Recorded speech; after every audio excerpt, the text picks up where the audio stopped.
In this episode, we will focus on reputation and how important it is to manage your reputation during your career trajectory. And it's one of the most important assets that you have is your reputation. What other people think of you, your workplace performance, and how you behave around others will impact on their ability to consider you for promotions and for jobs when you're being interviewed. Because even if they don't know you, as you well know, it's very easy to know about you these days. It has always been the case that reputation precedes you, but your character and what people say about you and how you are perceived in the community says a lot about your competence, likability, and credibility as a professional.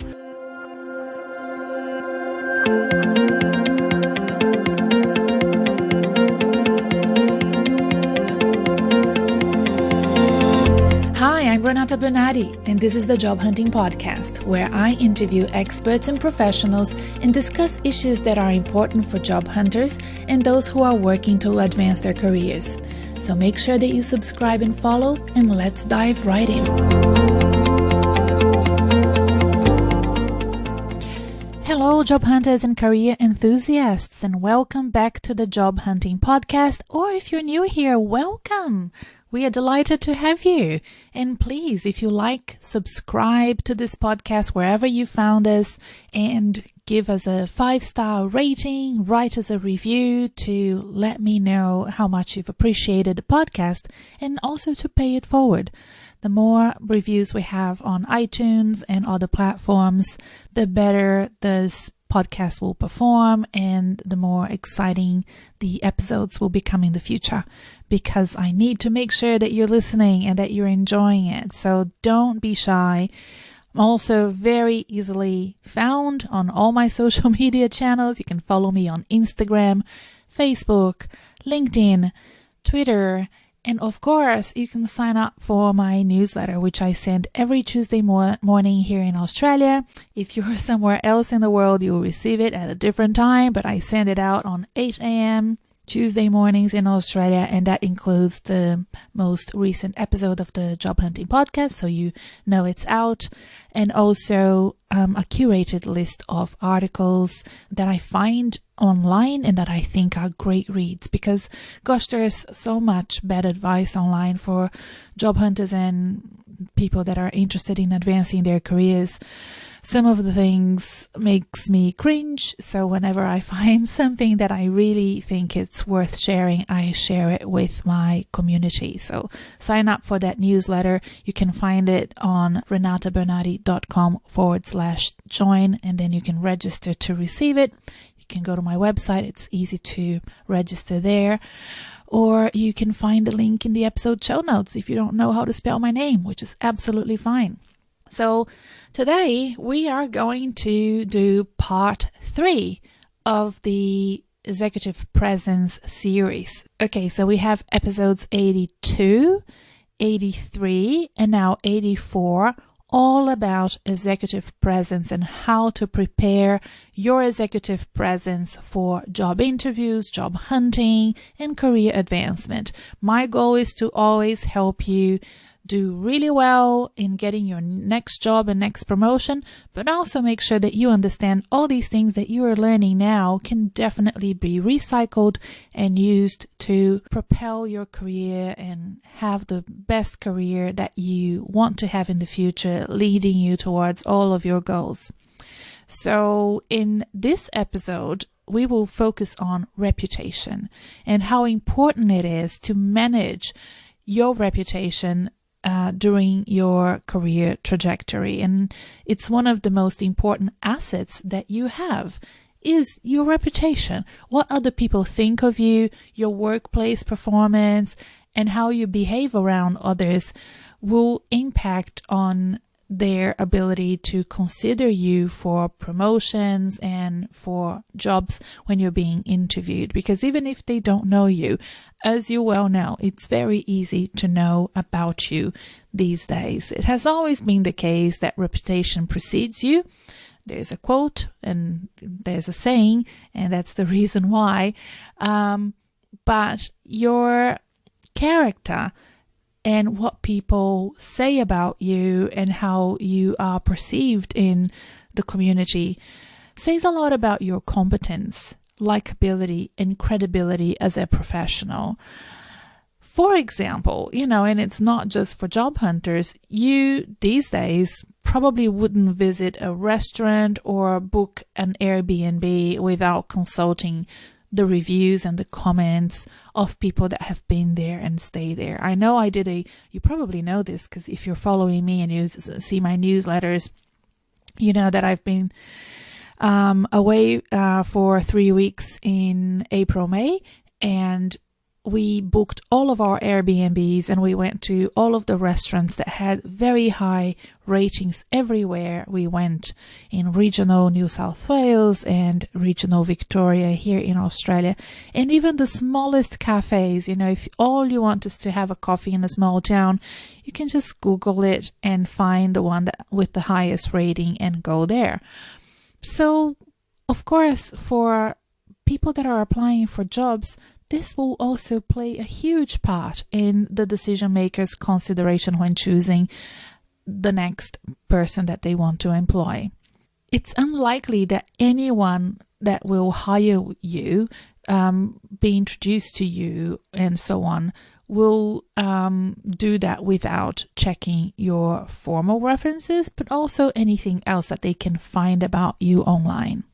And if you're looking for a job and you're currently in transition, your network will play a huge part in recommending you to others and inviting you for coffees, making introductions, advocating for you, championing for you. So this is probably something that you need to think about in long term. And I don't want you to listen to this podcast and think, oh boy, I haven't done anything yet. And now here I am without a job. There are ways around it. There are ways that you can job hunt now without having had all of this work done. But there's no place like now, and there's no time like now to start doing this so that you have better control of the outcome of your career in the future, right? So because you haven't done this before doesn't mean you shouldn't do this in the future. Listen to this podcast, be humble about all the things that I'm going to say, and be very strategic from now on how you present yourself, because people will advocate for you. And people want others to succeed. You may have had a bad experience, maybe. I know I've had quite a lot where you felt people weren't advocating for you. But one of the things that most surprised me whenever I was made redundant or left a job is how many people came to support me. And yes, I am fairly extroverted and I do have a wide network.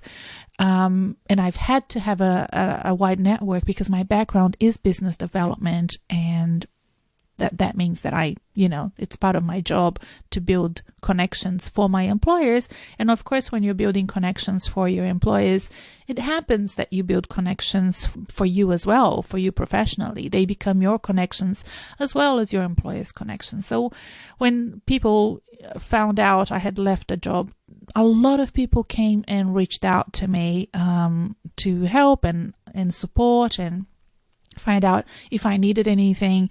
And I got many opportunities out of those connections.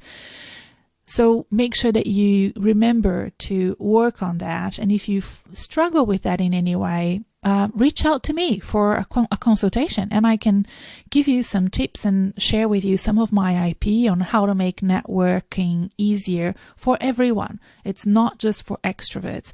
Nothing annoys me more than searching for information online and finding a gazillion articles about how cringeworthy networking is. And oh gosh, don't we all hate networking, but you have to do it. It gets me really upset because it's just connecting with people. It's just about, making sure that you listen to others, that you relate and you engage in a meaningful way with other people around you. And there is no reason why there needs to be this dichotomy between your personal life and your professional life. And, you're going to connect with your cousins and your high school friends and your long-term friends in a very meaningful way. And then everybody else at work, you're going to connect in a very detached, transactional way. No, they're all humans. They're all wonderful people in all areas of your life. And that's what we just have a different name for it. And professionally, we call it a network. That is all. And other than that, it shouldn't be any different. You should treat people coming into your life in a way that adds value to their life and to yours. So in many ways, what you want is to get as many 5 stars as you can get when you are connecting in a professional way at work, as a job seeker, and bring a smile to people's faces. Make sure that they like you and they trust you. I make that differentiation because trusting someone is more important than even liking someone. You really want to make sure that you're not only liked by the recruiter, but they trust you to be a great candidate for their clients. Or if you're talking directly to their clients, that the employer trusts you with their business. And I say this because sometimes you can be a very likable person, but if people don't have a feeling that you can be trusted with their business, they won't hire you. I have lots of people I love, but I don't trust. Think about it in your life, right? Like, I love all of my friends, but would I go to business with them? Maybe not. And it's not only because I'm afraid of losing my friendship. It's because I don't think that they're good business people. They might be good at what they do. They might be nurses. They might be financial advisors. They might be engineers, but they are not business people. Why would I, sign up to have a business with somebody that doesn't have that experience? This is why your reputation is so important. You need to build a reputation for something that is specific, something that is crystal clear that you can do really, really well, right? And it's not just about being liked by others. It's also about being trusted to do that job really, really well. The truth is that this social proof holds weight, whether you're deciding where you're going to eat in a new city like I did when I was traveling, or you're tracking down references for a potential hire. And when I say tracking down references, I'm not just saying the referees at the bottom of your resume. I'm also thinking about all of the information that you have online about you and all of what people may say about you if you're, for example, going for a promotion. I think it's really hard in a situation where you are going for a job in your current organization and you might be competing with an external candidate or many external candidates, because there is a lot more of your reputation at stake. Does that make sense? Like, a lot of people in your organization already have made up their minds about you, and that's why sometimes it can take a while for me to work with a client to get them to a stage where they're ready for promotion internally. For example, I had a client I was working with since 2019, and a lot of bridges had been burned internally in the organization.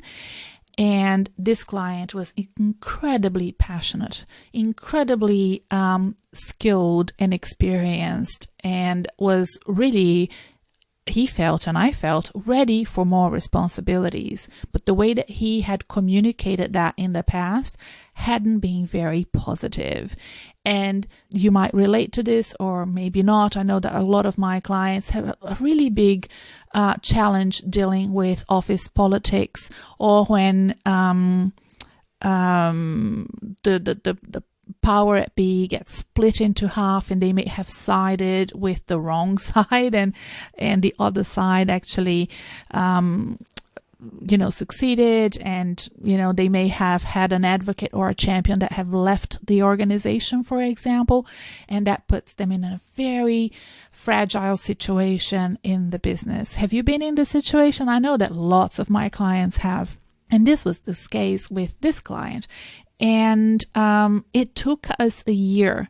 We worked together for a year to turn things around. And when there were actually quite a few, I think there were 3 job opportunities for him to move forward and be promoted. And he had the support of his manager. And, there were still a couple of things playing there, but he was definitely going to get one of those 3 promotions for sure. He, in fact, got a job outside externally. And, it says a lot about how over that time we were able to turn things around, but also it shows you how long it can take to turn things around. And I will explain to you why now. So I'm going to give you tips about your reputation and how you can turn things around if you have kind of neglected it for a while, and also why it's important to do so. First of all, your reputation will enhance or it will decrease your gravitas, the way that you present yourself, that it factor, right? Because no matter how good your gravitas is when you walk into a job interview, or walk into an important meeting to negotiate your salary, your promotion, your reputation precedes you. People have already made up their minds, either by what they saw on LinkedIn, or if you have other open social media channels, Twitter, Facebook, and so on. Or if you're going for internal promotion, whatever you have said in the past 12, 18 months will also affect that presence in the room. Right? People have already made up their minds. So this is the first thing that you need to consider. And if you want to understand more about gravitas, please go to episode 82, where I discuss that a bit more in depth. The second thing is that people will have formed an opinion of you before they meet you. So if people will have a formed opinion of you before they meet you, it's important for you to manage your reputation as much as possible. And if you think about you as a professional who brings in revenue for your household, you're thinking about you as a structure, as an organization. So I like to kind of make this unemotional decision about this part of your personal strategy, because we do these things for the organizations we work for all the time. And for one reason or another, we neglect to do it for ourselves, right? So think about your connections since childhood, former work colleagues at work, bosses, clients, professors, friends. Ask them, to help you weave this reputation. Ask them what they think of you and how they would describe you. And I know it's awkward and they might feel awkward, but explain to them that this is an important exercise that you really need to do to support your career development, and see what you can learn from that. The other thing that you need to consider is your online presence. I've discussed this before in other previous episodes, but LinkedIn, Facebook, what shows up on Google search, Twitter. Every time I'm doing a LinkedIn audit, as you know, it's one of my services. So if you're new here, you probably don't know. So check it out on my website, and I'll have a link in the episode show notes. When I do LinkedIn audits, I will tell you a secret. I actually look at everything that I can find about the person. So I don't just do the LinkedIn audit. And if I find that there are things there that need to be managed on Facebook or Google search or Twitter, I let them know. Look, you have all these things here showing up on Google. Did you know that if people Google your name, they are showing up? Because, sometimes I have found things that are really inappropriate and people may not have even searched their name, so they don't know. Or, sometimes people may have very strong opinions about politics or something that's happening in the world and they share that on Twitter. But is it a good idea to do that when you're job searching?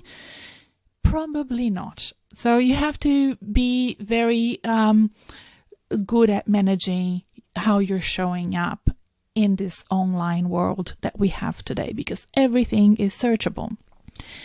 And the third thing that I want you to consider and manage to the best of your ability is how you're showing up at work. The successes and your failures.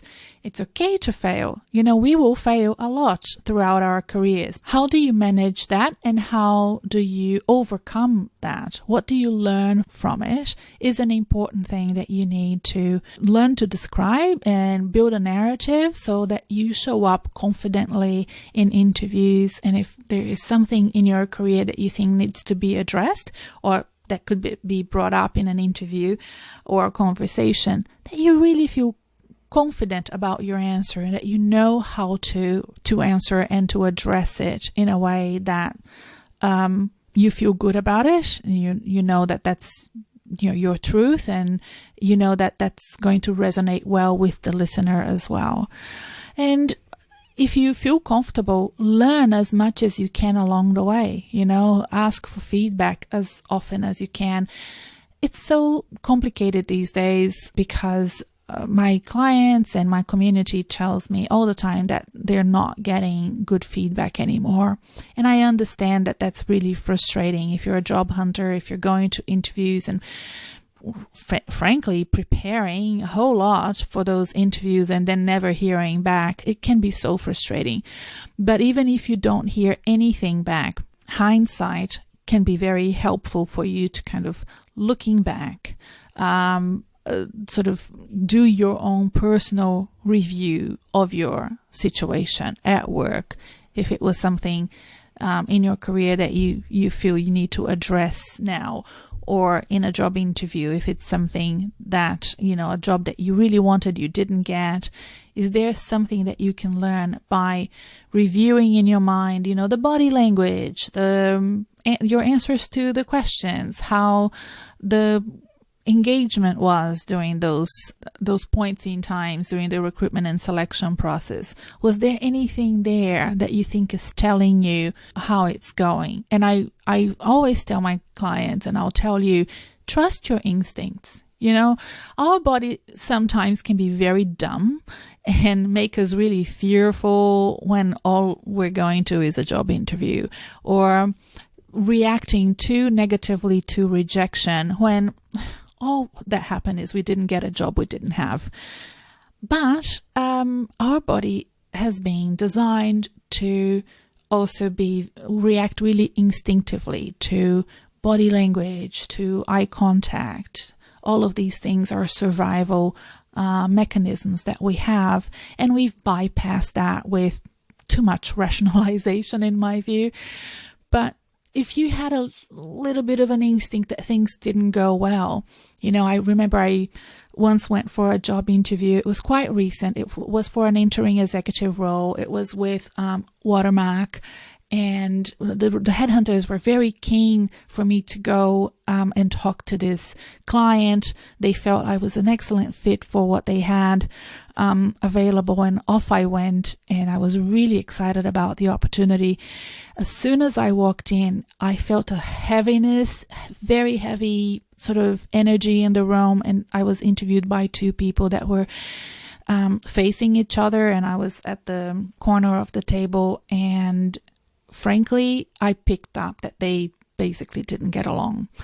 And they were probably, now I know that they were probably at odds about the position and the need for that role to be available. And I walked out of the room, sat in my car, and I called Watermark and I said, I just have this feeling that it went really wrong, and I just want you to know it wasn't my fault. There was just this really odd energy in the room, and my feeling is that these two people don't get along and they really disagree about the role.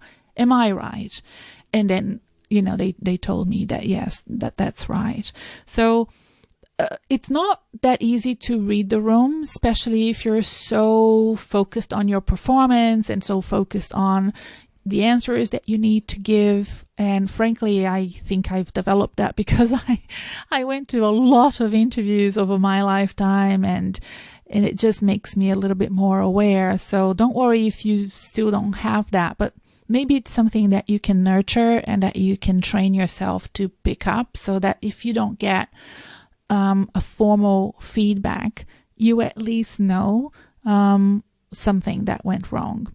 And sometimes it's something you said. So I have noticed at times that I would answer a question and I would lose the audience. I could tell that by losing eye contact, people looking down and making notes.